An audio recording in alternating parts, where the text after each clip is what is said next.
Hey guys, welcome back to my channel. Today I will be talking about things I learned going back home as a study abroad student, and this is in focus of growing up as a people pleaser. I'm doing this video because I feel like a lot of international students who are studying abroad or have studied abroad can relate to this, and maybe you can also learn from this if you're about to study abroad. And I want to share my experiences, how different it can be whenever I go back for holidays. That's one small step for man. So a little background, I grew up in Singapore. I'm currently in my 4th year in IE. I'm about to go for exchange. And I go back to Singapore about 2 or 3 times a year, so it's very often. And because I grew up there, I have a lot of friends back there who I have grown out of, and I've made new friends there. And every time I go back, I'm learning a lot of different things. And as a people pleaser, I have been working a lot on setting boundaries, saying no to things, focusing on myself, putting myself first. And these are things I learn the most whenever I go back. So my main key points for today that I will talk about is, first, you will change and lose people, but you will also make room for new, no matter what. Whether Singapore is small or wherever you're from, you should never be scared of making new friends back home. Number 2 is learning how to set boundaries and walking away at the first sign of disrespect. And number 3 is going to be very specifically around Singapore, but my take on the biggest differences between my life in Singapore and Spain and how that has played a huge role in my studies and studying abroad. The first point is you will change inevitably, and you will lose people, and you will gain new people. And as a people pleaser, I think this was very hard to kind of grasp the concept of, because I always felt like I was always the same when I went back, but I've had people tell me I'm changed.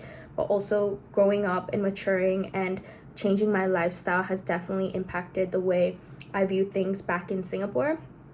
And so I realized that with the things that I want in my life and the kind of people that I want in my life, the more I got clear on that, the more different my alignment with certain people were, and this environment that was fostered back then was no longer serving me.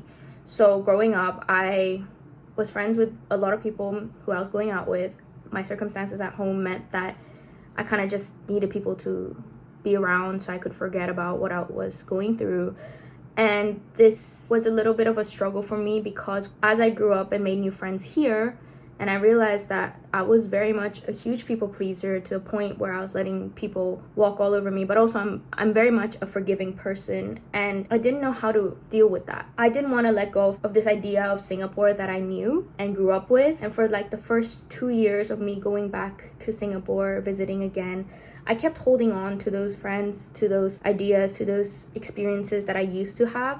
And I didn't realize that they were no longer serving me, because I have changed as a person. And it was hard for me to let people go. It always is. I'm a very empathetic person, and I'm sure a lot of people can relate to this, but when you can understand someone's behavior, you have to remember that it doesn't validate the behavior. Just because you understand doesn't mean you can just let them be. It's something that I'm still continuing to learn. I have come across, even this summer, a lot of people who I could understand why they're saying the certain things they do, but at the end of the day, I didn't deserve to be treated a certain way, because again, I'm forgiving, I'm empathetic, and I was just allowing this to happen. And it's something that I've learned to cope with, to speak up on.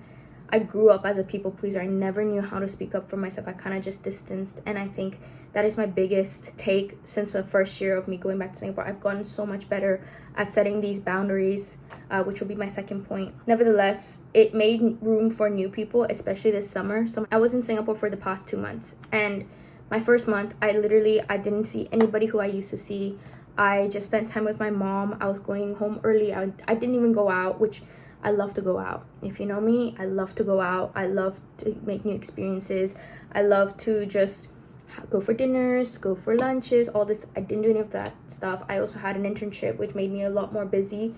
But I was running, I was still going to the gym, I was focusing on my exams that I had for my internship, and I think that was the peak of that summer. And eventually I started meeting new people again, mutual friends who I became closer to, and I'm so grateful for them. I have become closer to them, and things have been so much better since, and I've been going out with people that I truly care about and love, and they care for me and they make me feel loved. It was different from this feeling of going out just for the sake of it, you know. And I think in Spain the nightlife is crazy, and it's so common for people to just go out because it's there and go out with whoever can. But I've learned very much that it is so much better to not go out than to go out with people that are not serving me. This also came with my change in my home environment. So I moved in with my roommate last year, and I learned a lot from her and about setting my boundaries and confronting people when they're not treating me well, but also being okay with my own company. We're very much like, she's more of a homebody than me, but even in Spain, like I don't go out as much anymore, especially compared to the first year. My first year I went crazy. I mean, but it's definitely important to experience that. I think I wouldn't be who I am if it wasn't for that first year, or for me to experience that going out fun. And I'm young once, and it's so normal, but I also now know that I only want to go out here and there.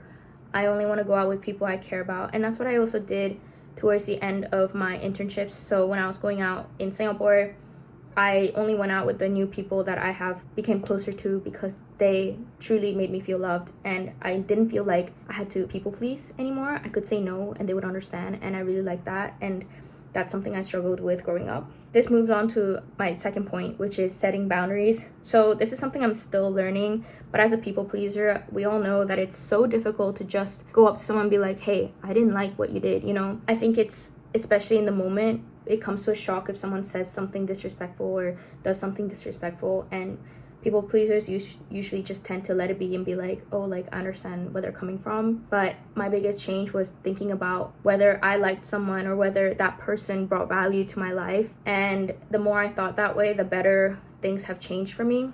However, this summer I felt like I was still adjusting to this, and I was hurt certain times, and I felt like I wish I walked away at the first sign of disrespect. I didn't know how to do that yet. I just wanted to cut things off, and I didn't, because I was just kind of allowing past mistakes to happen again. I thought things were different. I thought I could handle it better, but I think because of the environment I was in, I struggled with it. So this is your sign to walk away at the first sign of disrespect. Maybe you gave a chance, but when you know, you know. And it's something I truly learned, because I'm so frustrated I didn't listen to myself, that I didn't trust myself. Once you've mastered to think about people in a sense of like whether they bring value to you or whether you bring value to them, it changes the whole picture, right? It prevents you from allowing rude people to come into your life, and it also allows people that are good for you to come into your life. This is something that I had to learn, and being okay with my own company, that's something that you will learn a lot when you're studying abroad. I think meeting so many different people, you learn about the kind of friendships you want, the kind of relationships you want, the kind of people you want to surround yourself with. It's something I have heavily reflected on growing up. I realized that I want people who are supportive. I want people who will make me feel loved, all these kind of things. And this is like common sense, but I think like for a lot of people pleasers, it's very difficult to kind of grasp that, because for us, we're okay with a lot of things. We understand, we've been through a lot, but it's not okay. And some things are just meant to be and not meant to be. And so once you accept that, detach from it, it helps a lot to kind of navigate whether you should keep someone around or not. And that kind of leads on to my final point, which is the biggest difference I face whenever I go back to Singapore and compared to me living in Europe and in Spain. So firstly, it's the lifestyle. I'm able to take care of myself better here. I'm not going out a lot. I don't drink that much compared to when I'm in Singapore. It's something that I'm trying to kind of implement in my life there too. I will be able to apply my lifestyle there, you know? And I think like it's all with the mindset of, you know, I want to be there to establish my life rather than just as a holiday to have fun. The other difference is definitely the culture, in the sense that I love my Asian side. Love it. I love the food. I love the people, everything. I can relate better with international students, and sometimes that's something I struggle with here. I'm not saying like be scared of not having friends here or anything, but I do wish I could have more people here where I can relate to in terms of like comparing with the Asian culture, because I feel like a lot of people here are more European or Western and everything, and I miss that Asian mix, you know? And I think it's normal. I think it's okay, and I'm grateful that I can still go back to Singapore and experience that and not have to let go of it fully, and still have people to relate to, especially whenever I visit my friends who are also studying abroad and they come back to Singapore, and we always talk about these kind of things, and I love this so much. And the other point that I wanted to make is for those Singaporeans out there wanting to come to Europe, don't be afraid. Of course, Singapore is efficient, but it will work out.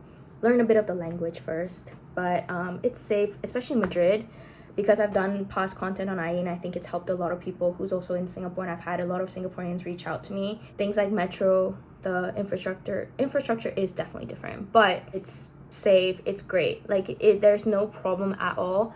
I can't say the same about every European country because I haven't experienced it yet. I will be moving to France for my exchange and I'll be sharing my experience there. But as of now, for all those who want to just experience Europe, do it. You get to learn so much about what's out there. And there's a lot of perks about Spain that I don't get in Singapore and vice versa. And it's just about learning from people, learning from your new life, and embracing that change. So that's all that I have for today. I hope this video helped people who are worried about going back home or worried about taking that leap in changing their environment or going to a new house. But I am going to work on my YouTube a little more. I do want to talk a lot more about personal development, but also in relation of my experience as a study abroad student. And I will also be posting some travel content because I do a lot of that and I love it. Again, my channel is always going to be about embracing change and leaping towards new experiences. So I hope you guys enjoyed this video. Like and subscribe and stay tuned for my future life in France. Bye.